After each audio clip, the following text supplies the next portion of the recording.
Parlare di spending review parlando del Tribunale di Chioggia oppure del Tribunale di Bassano mi fa ridere.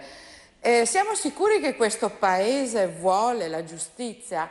Questo Paese non vuole la giustizia, ha dimostrato milioni di volte, la giustizia è un problema. Facciamo un esempio molto banale che non vuole essere un esempio di una lotta nord-sud. Il ex magistrato De Magistris ha appena lasciato che il suo consiglio comunale, Napoli, assegni le case abusivamente occupate appunto agli abusivi, cioè che aveva diritto in lista di avere la casa, perché poverino ha il diritto di avere la casa, non l'avrà invece chi la camorra ha messo là dentro, che sappiamo, perché ci sono incartamenti, pacchi così di studi, indagini, hanno dimostrato che è un sistema della malavita organizzata per controllare il territorio, far abusivamente entrare nelle case questi personaggi, sparando agli altri che hanno il diritto, mandandoli via quando ci sono già dentro. De Magistris ha detto: ah, io non posso farci niente, l'ha deciso la giunta. Allora, ragazzi, cosa ci stiamo a raccontare? La civiltà di un popolo si dimostra con la giustizia. In questo paese la giustizia non esiste, non la si vuole fare. Dopo ci vengono a parlare di rami secchi. Diciamo pure che questo sistema fa comodo al sistema politico, agli inciuci che ci sono, e aver tagliato i tribunali è un buon modo perché non si arrivi a fondo di tante cose, che ancora una volta il cittadino debole pagherà pesantemente, come è appena stato dimostrato, sicuramente in Veneto ma anche altrove, l'ingiustizia, perché il poveraccio paga, il ricco no, pagherà pesantemente, e chi avrà i soldi, gli avvocati e tutto quello che serve se ne fregherà altamente, anzi sarà legittimato per continuare a fare porcherie come ha sempre fatto. Io e lei percepiamo il polso della situazione che, come dice lei, da dentro i partiti ormai da troppo tempo non si percepisce più. Il distacco forte della realtà vissuta dal popolo, dalla gente che molti pretendono di rappresentare, e in realtà rappresentano soltanto se stessi e i propri privilegi, che difendono strenuamente. Io lavoro in ambulatorio, l'altro giorno un signore mi viene, anzi ieri, un signore mi viene dentro: sa, ho venduto tutto l'oro di mia moglie perché io ho 82 anni, non riesco a pagare, mi si sono rotti i tubi, con la mia pensione non riesco a pagare le tubature. Mia moglie aveva ereditato l'oro da sua mamma e ci è dispiaciuto tanto perché erano ricordi di sua mamma. Abbiamo venduto l'oro per pagare l'operaio che ci ha fatto i tubi nuovi. Purtroppo. Mi fa: signora, mi creda, è stata una cosa di un'umiliazione incredibile. E poi apri i giornali, ti senti dire: ma noi abbiamo bisogno del rimborso. Noi non prendiamo un euro di stipendio, ovviamente non siamo foraggiati dai partiti. Tutti i volontari che vogliono una Italia, no, una terra diversa, in cui il cittadino vale qualcosa. E se avessero capito i partiti nazionali non saremmo arrivati a questi punti, a un fallimento totale. Allora siamo stanchi di sentire dei problemi interni, vogliamo sentir parlare di politica. A noi cittadini non ci interessa più sentir parlare di Renzi o di non Renzi, di Berlusconi o di non Berlusconi, perché noi cittadini abbiamo bisogno di risolvere i problemi pratici. Allora, dei problemi interni dei partiti non è politica quella non è lavoro per la gente, quelli sono fatti loro, e quello che devono spendere per mantenere il loro apparato, il loro sistema e per le prossime elezioni sono fatti loro, perché noi stiamo tirando fuori come Indipendenza Veneta i soldi dalle nostre tasche e ce la facciamo benissimo.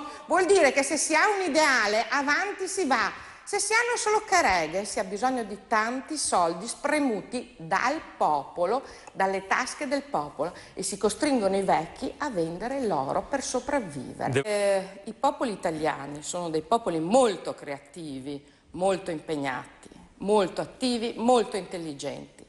È lo Stato che si è inserito nel lavoro di queste persone, impegnandosi come una sanguisuga, con anche delle normative a volte che ostacolano, perché ci sono degli interessi diversi. Salviamoci tutti, sì, certo, perché ognuno si piglia la responsabilità del proprio territorio, perché i popoli italiani all'interno dell'Italia forse avrebbero funzionato in dinamiche diverse, come una Svizzera, che è un paese civilissimo, civilissimo. Bene, non si è voluto fare, si è voluto trovare questa strada è fallita, il paese è fallito, non sappiamo se avremo le pensioni gli anni prossimi. Prego. Intanto ringrazio per questa bellissima telefonata di questo signore che vorrei conoscere di persona, ha detto che è di Brindisi? Di Brindisi. Favoloso.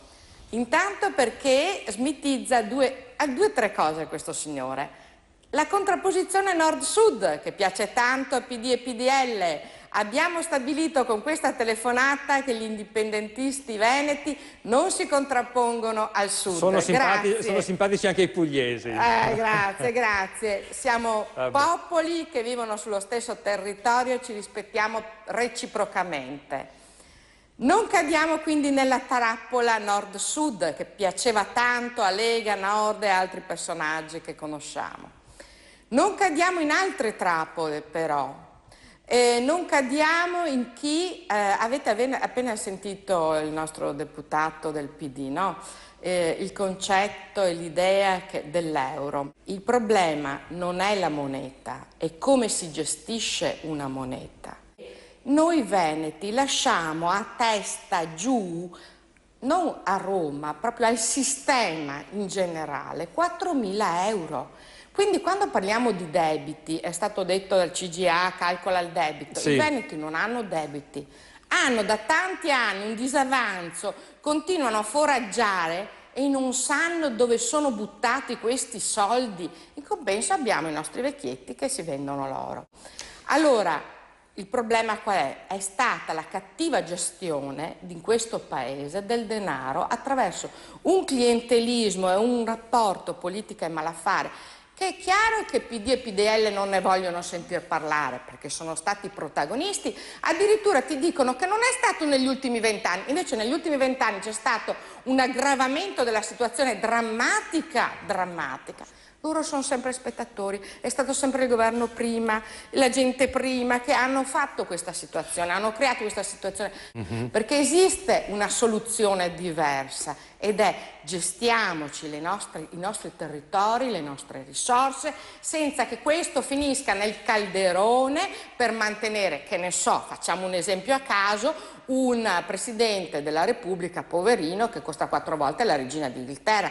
Ma visto e considerato che noi non abbiamo una sovranità monetaria nel nostro paese, metti che diventiamo indipendenti, il Veneto diventa indipendente, siamo in grado di gestire i soldi, visto che sono allora, la con il BCE nostro che PIL ci parlo comanda. del Veneto. Una battuta di 2 secondi che ho la telefonata. Con il nostro PIL noi possiamo avere qualsiasi tipo di moneta, quindi possiamo anche avere la nostra sovranità monetaria se lo riteniamo, possiamo rimanere con l'euro se lo riteniamo, ma saranno i veneti a deciderlo, perché noi parliamo di democrazia diretta, parliamo di autodeterminazione, non parliamo di delegare della gente che decide per noi cosa dobbiamo fare per ricostruire a Venezia una piccola Roma. 5 milioni di persone che decidono, come nei migliori stati europei, sono quelli che stanno funzionando adesso. L'opportunità di dimostrare che l'Italia valeva qualcosa l'avete avuta. L'avete sprecata, i veneti non accettano più di foraggiarvi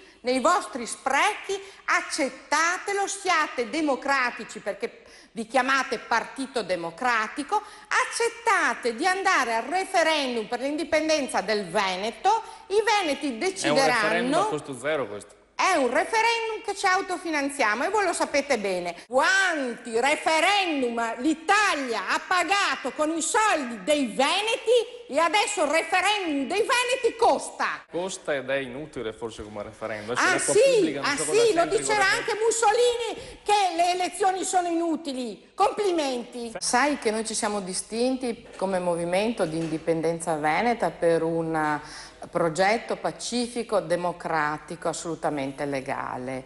Noi siamo sempre stati attenti all'interno della nostra attività politica di tenere alla larga tutti i personaggi che potevano avere degli atteggiamenti che andavano verso la direzione di una violenza verbale contro le altre persone, intendo dire quella pesante, e fisica assolutamente non se ne parla nemmeno.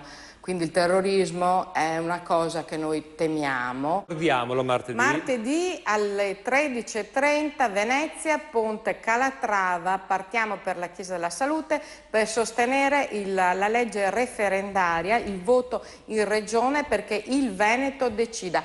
Tutti gli indipendentisti fatto assieme. A gratis. A gratis, tutti assieme, con le bandiere, senza nessun problema, perché i veneti sono tutti uniti, non hanno problemi. Tutti i movimenti, tutti assieme.